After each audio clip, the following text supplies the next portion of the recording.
Wow, college football season's almost over. So we're at week 13. I'm a little bit late on this. The games have already started, but there's not a lot of great matchups. Obviously, the big game is Indiana and Ohio State, but we'll talk about the games for week 13. So let's get this thing started, people.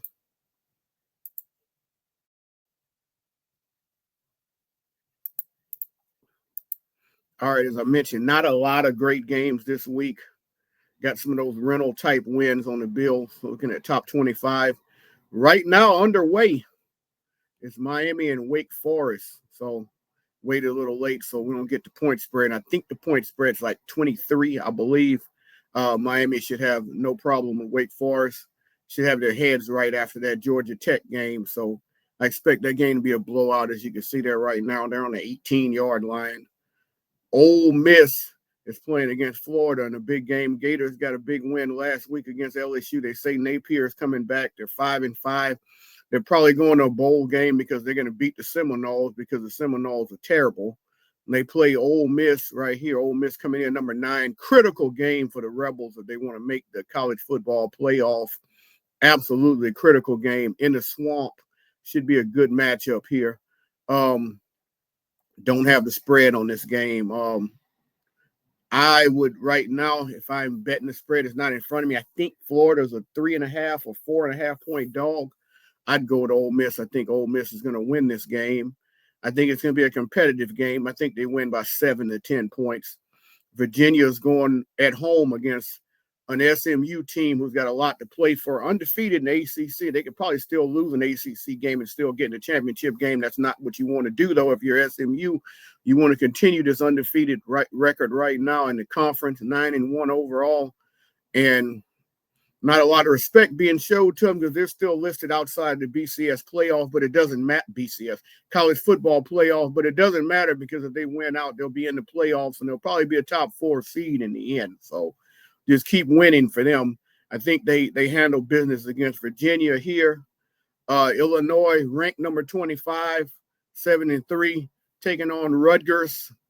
I don't think this is going to be necessarily a pretty game. I think it might be a touchdown or so game here. I would take Illinois, but I can see that game being a little bit on the sloppy side. The big game that's actually getting ready to kick off hadn't kicked off quite yet. Indiana's a 10.5 point underdog to Ohio State. The lines actually came down. I believe it was 13 at one time. The Buckeyes was a favorite. Indiana's undefeated 10-0. The Buckeyes 9-1. The big game of the week. So is Indiana for real? We know their strength of schedule is ranked in the 100s. As I look at Miami score a touchdown in the back against Wake Forest. Indiana's undefeated. Their rankings in the 100s as far as their strength of schedule. So we really wonder if Indiana is for real.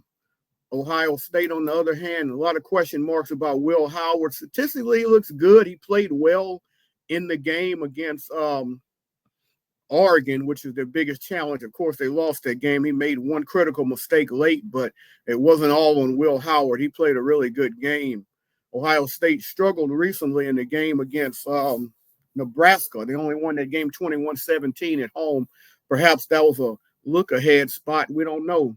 I mean, the Penn State win was a great win for them, but last couple of weeks, Northwestern, Purdue, not the best of competition going ahead to Indiana here. Indiana, they won a close game against a struggling Michigan team last week. Perhaps a look-ahead spot because they see Ohio State coming down the pipeline. Actually had a week off, but still, you'd expect them to beat Michigan by more because Michigan's having a mediocre season.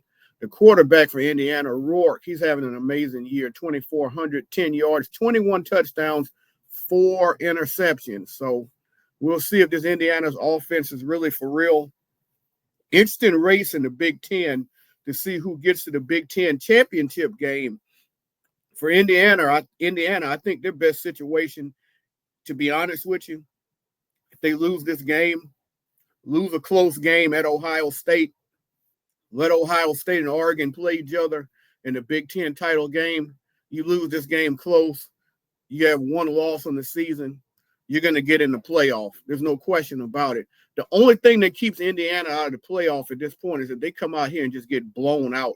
Like if this game's like 52-6, then I mean, there's a good chance they're not going to the playoff with their schedule and a blowout loss against the one quality team. So you keep this game close, keep it within 10 points or so, and I think you're looking at Indiana in the college football playoff.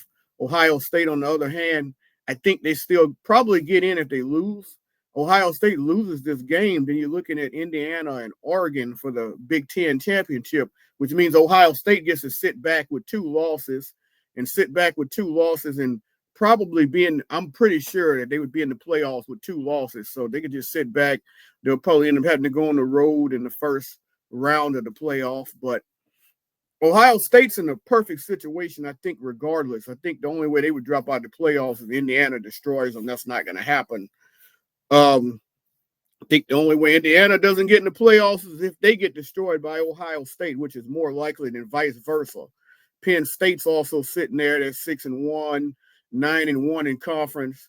I don't know if there's a scenario where Penn State can actually go to the Big Ten title game, because if you think about it,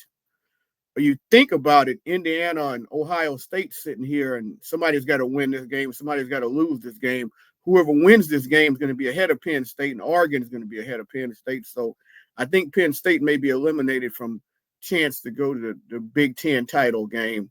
Not 100% sure on that, but I'm about 99% sure of that. So you're looking at that situation. Those teams have a chance again. I would say those four, the only four, in the Big Ten, have a chance to get in. And to be honest with you, all four actually look pretty good on getting in. So let me get back into these games. Let's see where I left off. So we have right here Georgia at home against UMass. This is obviously one of these rental win body bag games. Georgia's a 42-point favorite. I wouldn't dare bet a 42-point spread. I think Georgia wins this game. I would take the 55.5 under, because Massachusetts, they're not going to score many, if any. Tennessee against UTEP, another one of these games. 41.5-point favorite for Tennessee. Tennessee's offense has not been clicking great lately, but they'll have no problem winning this game. I probably would take the under on 54.5. Kentucky going on the road against Texas, even though this is a conference game. Kentucky's not played well recently. Started off playing pretty well. Not recently. Only 1-6 in the SEC. Texas 18.5-point spread. I would probably stay away from that spread. Texas should win this game going away. Penn State an 11-point favorite over Minnesota. I don't fully trust Penn State here going on the road. I might lean towards Minnesota. They're not a bad team. They're 6-4, 4-3 in the conference. When I say lean, I'm talking spread, because I do still expect Penn State to win this game. BYU 9-1, suffered their first loss last week at home against Kansas. 6-1 in conference. If they want to get in the conference title game, they got to win this game against Arizona State, who's 8-2, 5-2 in the Big 12.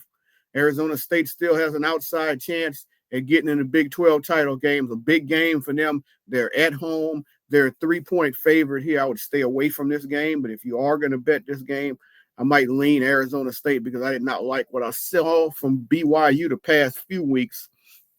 Kansas is a dangerous team. They're only 4-6, 3-4 in the Big 12, but they're just starting to play that spoiler role, and they're just starting to look like the team that we thought they would look like going into the year.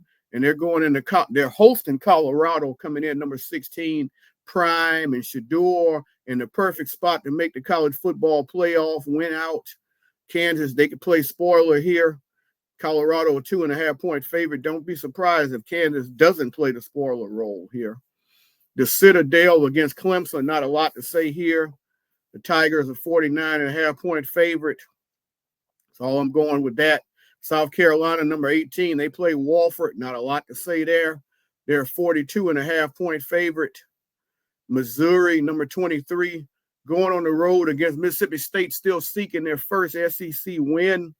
Drew Pines out.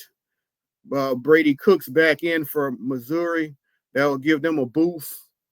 Going on the road, Mississippi State's been competitive a little bit lately, but they can't find ways to win these games. And I doubt they'll find a way to win this game, but 9.5 is a pretty good spread. I would take Hail State on that. Another big game I didn't mention in the big game category. It's a big game on paper, but I think it's going to be a blowout on the field. Number 19, and they are number 19 at 9-0 for a reason. Army taking on number 6, 9-1 Irish and Notre Dame. I think Notre Dame covers the 14. I think they win this game big. Probably not as bad as they beat Navy earlier when Navy was undefeated and they just absolutely destroyed them. But I think they win this game by 3 touchdowns. Boise State, number 12, 9-1, visiting 2-8 Wyoming, 22.5 point spread, another big spread.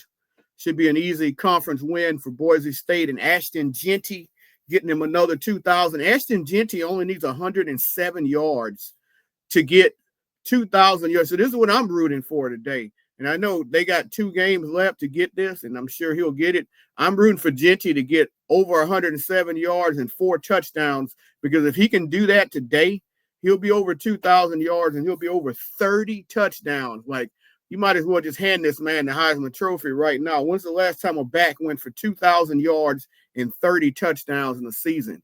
I mean, that's a stat I need to look up. Alabama playing Oklahoma, who's been bad in the SEC this year, only 1-5 in conference. Bama's a 14-point favorite on the road. I don't know. Depending on what Bama you see, this game could be close. If Bama played the way they played against LSU, they're going to probably steamroll Oklahoma and easily cover this. But either way, Bama should win this game going away. A&M, a 1-point favorite on the road against an Auburn team that's been unlucky. They've been competitive at times, but unlucky. 1-5 in the SEC, 4-6 overall. And Wake Forest just caught a touchdown. Miami's defense is whack. I like Auburn in this game. No, actually, I don't like Auburn in this game. I think Texas A&M covers, and they probably win this game by a touchdown. 1-point spread. I think they win by a little more than that. Iowa State on the road against a disappointing Utah team, 4-6, 1-6 in the Big 12. Came in this game preseason ranked near the top 10, and they've been an utter disaster. And Iowa State they've not played great lately after a great start, but I think they should be able to take advantage of this Utah team and win this game. UNLV won last night. They're ranked number 24. They're 9-2 in the Mountain West. They beat San Jose State 27-16. I also want to mention another game that has nothing to do with the top 25, but I just want to give them some love, and that's my Lions on Thursday night. Southeastern beat Nicholls State in the River Bell Classic, 19-16. The Lions 7-5, 6-1 in the South one. Their one loss was to Incarnate Word, one of the highest ranked teams in the country, by a field goal. So the Lions have 5 losses. 3 of them were to top 15 teams in the FCS, and 2 of them were the FBS teams. So they're on the bubble for the playoffs. Probably not going to get in, but hope they get in. Did a great job this year. Give props to those guys. Hashtag Lion Up. All right, so I want to talk for a second. I mentioned the Big Ten. Let's talk for a second about the Big 12. I want to go into the Big 12 standings a little bit and talk about the Big 12 and the ACC too. So in the Big 12 right now, you're looking at BYU and Colorado. Those are the 2 teams that are 6-1. They're the 2 teams that appear to be on a collision course for the Big 12 title game and a trip to the college football playoff. This could easily change. As I mentioned, Kansas, they've been playing good ball. They've won a couple in a row. They're streaking. They could put a dent in Colorado. BYU, Arizona State's right there, still alive at 5-2. They could put a dent in that and beat them head-to-head and basically leapfrog them in the standings. Iowa State's still alive right there at 5-2. So you got 4 teams right now basically competing for 2 spots to get in the Big 12 title game and have an opportunity to make the college football playoff.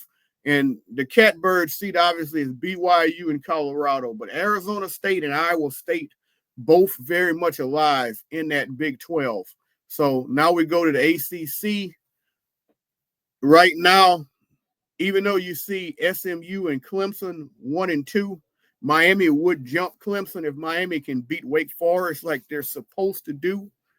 and win their final game of the year against Syracuse, which they are supposed to do. The likely scenario is SMU and Miami. Clemson's done with SEC, done with big ACC games. So Clemson 7-1. That's what they're going to finish. So they still have a chance. Depends on what happened with Clemson and Miami. So we'll see how that goes. Georgia Tech, Syracuse, all those teams already eliminated. So you got 3 teams for 2 spots. And the favorites right now is SMU and Miami. Clemson very much alive. So 2 of those 3 teams are going to play each other for the opportunity to get in. And more than likely, the ACC is only going to get 1 team in the college football playoff. So the ACC is likely to get 1. The Big 12 is likely to get 1. That's 2 teams. And then you're going to have 1 group of 5, which is likely to be Boise State. So that's 3 teams. So now we're talking 9 spots for the SEC and the Big 10. And I'm looking at it right now. It's going to be interesting because the Big 10 has only 4 spots you got to look at that's pretty much locked in, and nobody else is going to get in from the Big 10 other than those 4 teams. So Indiana's pretty good shape unless they, like I said, unless they lose like 62-0, I think they're in great shape. So I think you're looking at those 4 teams from the Big 10, 1 team from the Big 12, 1 team from the ACC, Boise State. Don't forget about Notre Dame. Almost forgot about Notre Dame. If Notre Dame loses one of these last 2 games, chaos breaks out. Hell, if they lose to Army and Army wins out, Army's probably going to get in. But, yeah, so Notre Dame wins out. So now we're talking 8 teams now. So we're talking Army. We're talking Notre Dame. We're talking ACC champs. We're talking Big 12 champs. We're talking Boise State. So, yeah. Yeah, so 4 teams in the Big 10. So now we're talking 4 SEC teams. And I mentioned the other day in my video, there's 6 SEC teams that are very much alive for the playoffs. 4 are going to get in. So 2 are not going to get in. So it's going to be interesting to see who gets in the SEC title game. And like Lane Kiffin said, well, one of them get knocked out because of a loss number 3 coming in the SEC title game. That would really be tragic if that happens. But we're going to get to watching all the action today. Hope you all enjoyed this video and hope you all following along with college football for week 13. And remember, as always, it's peace and football. And I'll see y'all later.